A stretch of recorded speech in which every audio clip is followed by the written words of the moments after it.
ارکعوا مع الراکعین۔ اللہ رب العالمین نے قرآن مجید میں ارشاد فرمایا ہے، اور نماز قائم کرو اور زکوٰۃ ادا کرو اور رکوع کرنے والوں کے ساتھ رکوع کرو۔ سورہ بقرہ پہلا پارہ آیت نمبر 43 آپ حضرات نے سننے کی سعادت حاصل کی ہے۔ نماز کے موضوع کے حوالے سے کہا گیا ہے، اسی موضوع پر اللہ کی توفیق سے قرآن اور حدیث کی روشنی میں اپنا موضوع بیان کرنا چاہوں گا۔ عربی ملکوں کے اندر باہر بورڈ پر لکھا ہوا تھا، لا حیات بدون صلاح، نماز کے علاوہ کوئی زندگی نہیں ہے۔ اگر نماز ہے تو زندگی ہے، اگر نماز نہیں تو کوئی زندگی نہیں۔ چھوٹا سا جملہ لیکن بڑا مفہوم رکھتا ہے، بڑا معنی رکھتا ہے کہ لا حیات بدون صلاح، نماز کے علاوہ زندگی نہیں ہے۔ اور نماز بھی صحیح معنوں میں ادا کی جائے، مسنون طریقے سے ادا کی جائے، اور جو اس کے آداب ہیں اس کے مطابق قائم کی جائے، تو وہی نماز ہماری نماز ہے، ہماری جو زندگی ہے پاکیزہ مبارک زندگی بنتی ہے۔ جو آیت مبارکہ آپ نے ابھی سماعت فرمائی ہے، اس میں اللہ تعالیٰ نے 3 چیزوں کا حکم فرمایا ہے۔ ایک، نماز کو قائم کرنے کا، یعنی نماز کو مکمل آداب کے ساتھ، شرائط کے ساتھ اس کو قائم کرنا، اور دوسرا زکوٰۃ ادا کرنے کا، اور تیسرا نماز کو رکوع کرنے والوں کے ساتھ ادا کرنا، یعنی صلو مع المصلین، نماز جماعت کے ساتھ ادا کرو، نمازیوں کے ساتھ نماز پڑھو۔ تو بہرحال ہمارا موضوع زکوٰۃ نہیں ہے، نماز ہے، اور نماز جماعت کے ساتھ پڑھنے کی اہمیت ہے۔ جس طرح نماز فرض ہے، اسی طرح با جماعت نماز پڑھنا یہ بھی ہم پر فرض ہے۔ مسجد میں آ کر جماعت کی صورت میں نمازوں کے ساتھ مل کر نماز پڑھنے کا حکم ہے۔ اس پر صحیح احادیث بہت ساری موجود ہیں، وہ آپ کے سامنے رکھنا چاہوں گا اپنی اصلاح کے لیے اور ہم سب کی اصلاح کے لیے، تاکہ ہم باقاعدہ طور پر نمازوں کو قائم کرنے والے بنیں اور نمازوں کو جماعت کے ساتھ ادا کرنے والے بنیں۔ صحیح بخاری کی روایت ہے، جناب مالک بن حویرث رضی اللہ عنہ کے بارے میں آیا ہے کہ ان کی قوم کے لوگ سارے کے سارے نوجوان تھے، 20 کے قریب تھے، نبی علیہ السلام کی خدمت میں حاضر ہوئے مدینہ کے اندر دین سیکھنے کے لیے، دین کے احکام سیکھنے کے لیے، اور وہاں پر 20 دن کا انہوں نے قیام فرمایا، آپ سے دین کے احکامات کو حاصل کرتے رہے اور تربیت لیتے رہے۔ یہاں پر یہ کہنا چاہوں گا، آج ہم دنیا کی تعلیم کے لیے بڑی بڑی فیسیں ادا کر کے، باہر ملکوں کے سفر کر کے بڑی محنت کرتے ہیں، کوشش کرتے ہیں کہ دنیا کی تعلیم آ جائے اور دنیا کی ڈگری حاصل ہو جائے، کوئی اچھی جاب اور نوکری مل جائے۔ کاش ہمارے اندر یہی جذبہ ہو کہ صحابہ کرام کی طرح ہم بھی دین کو سیکھنے کے لیے سفر کریں۔ اگر سفر نہیں کر سکتے تو کم از کم اپنی مسجد یا اپنا جو مدرسہ ہے محلے کے اندر، ہمارے علاقے کے اندر، کم از کم اس میں روزانہ کی بنیاد پر کچھ دینی باتیں سیکھ لیا کریں، دینی احکام حاصل کر لیا کریں۔ روزانہ کی بنیاد پر نہیں، ہفتے کی بنیاد پر نہیں، تو مہینے کے اندر مہینے میں نہیں تو 6 ماہی 6 ماہی سالانہ ٹائم نکال کر دین کی باتوں کو سیکھ لیا کریں۔ اس پرفتن دور کے اندر بڑے خوش نصیب ہیں وہ بچے، وہ نوجوان جو دینی مدارس کے اندر دین کی تعلیم حاصل کر رہے ہیں، قرآن یاد کر رہے ہیں، احادیث کو سیکھ رہے ہیں۔ اللہ تعالیٰ انہیں استقامت عطا فرمائے۔ اور جو لوگ ان کی سرپرستی کر رہے ہیں، ان اداروں کو چلا رہے ہیں اور مسجد کے جو معاملات ہیں ان کو دیکھ رہے ہیں، تعاون کر رہے ہیں، اللہ تعالیٰ ان سب پر رحمت نازل فرمائے، اللہ ان کے لیے صدقہ جاریہ بنائے۔ تو بہرحال یہ صحابی کہتے ہیں ہم نے 20 دن کا قیام کیا اور اس کے بعد نبی علیہ السلام نے خود محسوس کر لیا کہ ان کو ابھی گاؤں جانے کی سمجھو کہ ضرورت محسوس ہو رہی ہے۔ کسی نے آپ کو بولا نہیں، کسی نے درخواست نہیں کی، لیکن آپ خود ہی سمجھ گئے۔ اللہ تعالیٰ نے آپ کی طبیعت مبارک ایسی بنائی تھی کہ آپ سمجھ جاتے تھے۔ تو آپ نے ان کو حکم دیا کہ ارجعوا الی اہلیکم، اب اپنے گھر کی طرف جاؤ، بیوی بچے ہیں اور والدین ہیں، اب اپنے گھر کی طرف جاؤ۔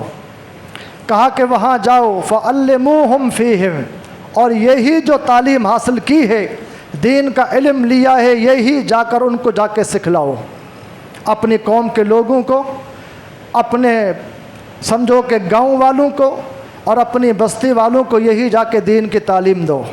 آگے کیا فرمایا؟ اذا حضرت الصلاۃ فلیؤذن احدکم، جب نماز کا ٹائم ہو جائے تم میں کوئی ایک اذان کہے، نماز کا وقت ہو جائے تو ایک بھائی کھڑے ہو کر اذان کہے، وَلْيَؤُمَّكُمْ أَكْبَرُكُمْ، اور تم میں نماز وہ پڑھائے جو تم میں عمر کے لحاظ سے سب سے بڑا ہے۔ فرمایا کہ وہاں جا کر نماز کا ٹائم ہو جائے تو اذان کہنی ہے اور پھر نماز با جماعت ادا کرنی ہے، ایک کو امام مقرر کرنا ہے اور باقی سب اس کے پیچھے کھڑے ہو کر اس کی امامت میں نماز ادا کریں۔ اللہ اکبر، یہ آپ کی پیاری وصیت، یہ آپ کا حکم اور صحابہ کرام کے لیے آپ کے یہ قیمتی نصیحتی کلمات کیا معنی رکھتے ہیں کہ وہاں جا کر نمازوں کو وقت پر ادا کرنا ہے اور جماعت کے ساتھ ادا کرنا ہے۔ اندازہ کیجئے، آپ نے خاص جس چیز کا ذکر کیا وہ نماز، اذان اور جماعت کے ساتھ نماز، تو پتہ چلا کہ نماز با جماعت اس کی بڑی اہمیت ہے۔ اس کے لیے اذان کہی جائے، لوگوں کو آگاہ کیا جائے نماز کا ٹائم ہو چکا ہے، اور باقاعدہ پر امام کھڑے ہو کر سب کو با جماعت نماز پڑھائے۔ تو دیکھیے آپ نے کس چیز کا باقاعدہ ان کو واضح طور پر یہ حکم فرمایا، وہ نماز اور اذان اور با جماعت نماز۔ ہمیں جتنے بھی بھائی ہیں جہاں بھی رہتے ہیں، با جماعت نماز کا اہتمام کرنا چاہیے۔ اللہ نے مسجد عطا فرمائی ہے، یہ اللہ تعالیٰ کی بہت بڑی نعمت ہے۔ مسجد میں آ کر نماز پڑھنا، اللہ کے فریضے کو ادا کرنا، اس سے نماز کا کچھ مزہ ہی اور ہے، اور اس کے جو فوائد ہیں آنے جانے کے، گھر سے وضو کرنے کے، اگر وہ بیان کیے جائیں تو ٹائم یہیں پورا ہو جائے گا۔ بہت بڑی سعادت شرف کی بات ہے اپنے گھر سے چل کر مسجد میں آنا اور با جماعت نماز ادا کرنا۔ یہ اٹھے ہوئے قدم بڑے مبارک ہیں، یہ اٹھے ہوئے قدم اللہ کے نزدیک بڑے قیمتی ہیں، درجات بلند ہوتے ہیں، گناہ معاف ہوتے ہیں۔ بہرحال نماز جماعت سے پڑھنے کے بارے میں آپ نے سنا کہ تم میں جو بڑا ہو وہ امامت کروائے، یا کہیں آیا ہے جس کو زیادہ قرآن پڑھا ہوا ہو وہ نماز پڑھائے۔ اس حوالے سے ہم اپنے اندر یہ شوق و جذبہ پیدا کریں کہ چند قدم کے فاصلے پر مسجد ہے تو ہمیں چل کر جانا چاہیے۔ ہمیں نماز کا پتہ ہے، اذانیں آتی ہیں اور ہمارا کوئی عذر بھی نہیں ہے، تو پھر ہم اگر مسجد میں نہیں آتے، اس حوالے سے پھر شریعت کیا کہتی ہے؟ ہم نے شریعت سے پوچھنا چاہیے، قرآن و حدیث سے پوچھنا چاہیے۔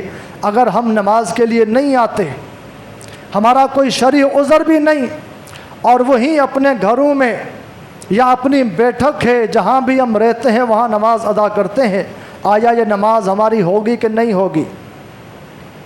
اللہ اکبر۔ ایک صحابی کا واقعہ پیش کرنا چاہوں گا جو کہ نابینا صحابی ہے، جناب عبداللہ بن ام مکتوم رضی اللہ عنہ، بڑا مشہور نام ہے۔ قرآن کی سورت کا آغاز ان کے نام پر آپ نے سنا ہوگا، سورہ عبس وتولی ان جاءہ الاعمی۔ اس کی تفسیر میں آپ جائیں گے تو ان کی فضیلت، آپ کا مقام ان کا معلوم ہو جائے گا۔ یہ نابینا صحابی آپ کے پاس چند عذر لے کر حاضر ہوا۔ وہ عذر آپ ذرا گننا چاہیں، شمار کرنا چاہیں، اور پھر ہم اپنے آپ کا مطالعہ کرنا چاہیں کہ ہم اگر نماز میں حاضر نہیں ہوتے، نماز کے معاملے میں سستی ہو جاتی ہے، تو ہمارے بارے میں کیا کہا جائے گا۔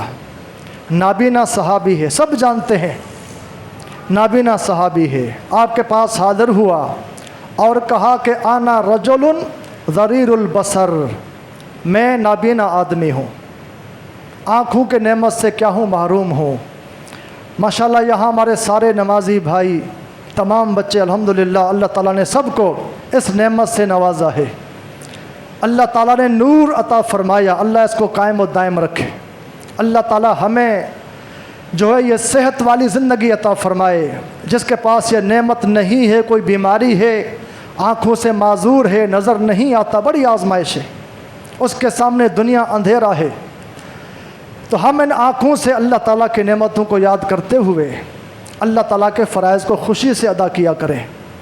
تو کہتا ہے میں نابینا ہوں، نظر نہیں آتا، دیکھا نہیں جا سکتا۔ پہلا عذر تو یہ ہے، یہ حدیث میں بیان کر رہا ہوں، کئی کتابوں سے ہے، صحیح مسلم کے اندر، ابو داؤد کے اندر، مسند احمد کے اندر، الترغیب کے اندر، اور کئی کتابوں میں یہ الفاظ باقاعدہ حدیثوں میں آئے ہیں۔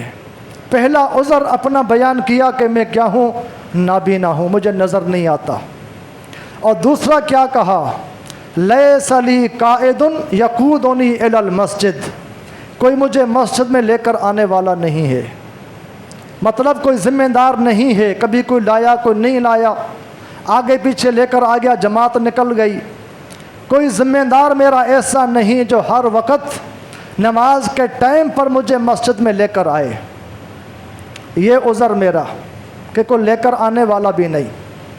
اور آگے کیا فرمایا، فرمایا کہ میرا گھر جو ہے وشاوش الدار، اور میرا گھر مسجد سے بہت دور ہے، میرا گھر مسجد کے پڑوس میں نہیں ہے، میرا گھر مسجد سے دور ہے۔ اور نابینا آدمی اکیلا چل کر آئے اور گھر بہت دور ہو، راستے میں کیا کچھ ہوتا ہے۔ تین عذر ہو گئے، چوتھا عذر بیان کرتے ہیں، وَإِنَّ بَيْنِي وَبَيْنَ الْمَسْجِدِ نَخْلًا وَشَجَرًا، میرے گھر اور مسجد کے درمیان کھجور کے درخت ہیں اور بھی درخت ہیں۔ راستہ میدان صاف نہیں ہے کہ میں آرام سے چل کر آ جاؤں، باغات کھجور کے آپ جانتے ہیں مکہ مدینہ کے، اور یہ مدینہ کے قریب رہنے والے، کہا کہ کھجور کے درخت ہیں اور بھی درخت ہیں۔ ایک عذر یہ بیان کیا، اگلا عذر یہ بیان کیا، وَإِنَّ الْمَدِينَةَ كَثِيرَ الْحَوَامِ وَالسِّبَاعِ، اور مدینہ شہر کے اندر کیا ہے، پہاڑی علاقہ ہے، اس میں موذی کیڑے مکوڑے بھی ہیں، جانور بھی ہیں، درندے بھی ہیں، سانپ ہیں، بچھو ہیں، اور مجھے کچھ نظر نہیں آتا۔ یہ میرا عذر ہے۔ اللہ اکبر۔ محترم بھائیو، ذرا عذر سنتے جائیں اور میں آپ اپنی اصلاح کرتے جائیں۔ اگر برا لگے تو معافی چاہتا ہوں، لیکن ہم سب کا یہ فریضہ ہے، قرآن و سنت کا دعویٰ کرتے ہیں، قرآن و حدیث پر عمل کرنے والے بنے۔ اللہ مجھے بھی توفیق عطا فرمائے، آپ کو بھی توفیق عطا فرمائے۔ تو فرمایا کہ مدینہ کے اندر جو پہاڑی علاقہ ہے، گھر دور ہونے کی وجہ سے، اکیلا نابینا ہونے کی وجہ سے، کہا کہ یہ سارے چیزیں میرے سامنے ہیں۔ اور آگے کیا فرمایا، وَبَرَّتْ سِنِّي، اور مجھ پر بڑھاپا آ چکا ہے، جوانی بھی نہیں ہے، بڑھاپا۔ بوڑھا آدمی آپ سمجھتے کتنا کمزور ہوتا ہے، چلنا مشکل ہوتا ہے، پر آگے یہ سارے مسائل ہیں، نظر بھی نہ آئے، بالکل اندھیرا ہو، پہاڑی علاقہ ہو، درخت ہوں، درندے ہوں، جانور ہوں، کتنی بڑی مشکلات ہیں۔ کہا کہ بوڑھا بھی ہو چکا ہوں۔ اور آگے مزید کیا کہا،